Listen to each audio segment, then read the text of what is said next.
I have never done a get ready with me video on this account, but I thought I would. Somebody over on Instagram asked about foods to help fight inflammation with PCOS. And as you might guess, the answer is not super simple.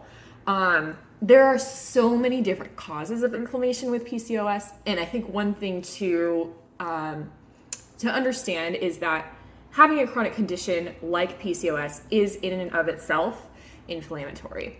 So there are lots of things that you potentially might have to pay a little bit more attention to when you have PCOS compared to somebody who does not have a chronic illness.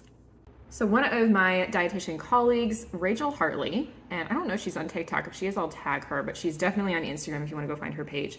She has this really awesome graphic on her Instagram page that she calls the bucket of inflammation.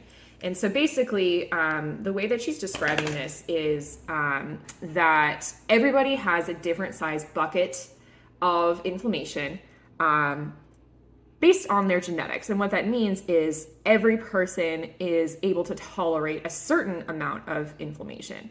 So kind of as I was saying, if you have PCOS or other chronic conditions, or maybe you have multiple chronic conditions, your bucket of inflammation is going to be smaller. So you're going to be able to tolerate less than some other people might be able to tolerate. And essentially, there are a lot of different factors that can contribute to inflammation. One thing that we can't really control is whether or not we've been through a trauma. Systems of oppression cause a lot of inflammation and stress on our bodies. Within my scope of practice as a dietitian, it's important that we understand that undereating and overexercising are inflammatory.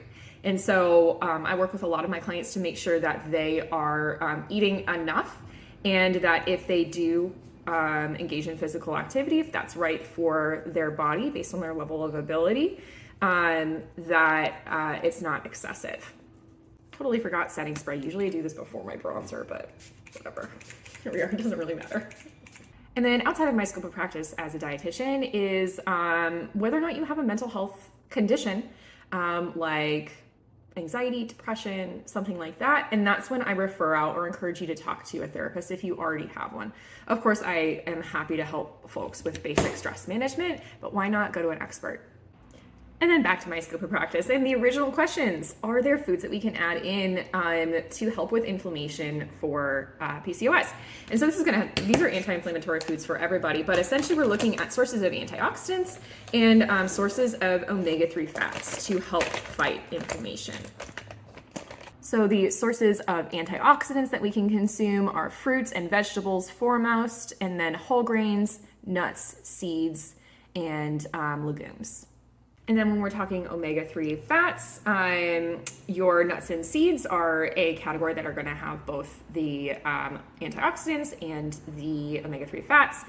And then we've got avocado and oil and olives, and then of course avocado oil, olive oil. Canola oil is actually going to be one of those super basic cooking oils that has more omega-3s than you would think. And then probably one of the biggest sources is fish and seafood. And then if you so choose, you can decide to buy kind of free-range eggs and grass-fed beef and milk and things like that. But that amount of omega-3s is minimal compared to seafood. So basically, when it comes to fighting inflammation, we want to start off with the basics, meeting your body's most essential needs, which are feeling safe, eating enough, and not stressing it out too much with too much exercise. And then from there, we can add in foods and supplements to help you fight inflammation the best that you can. Hope that's helpful.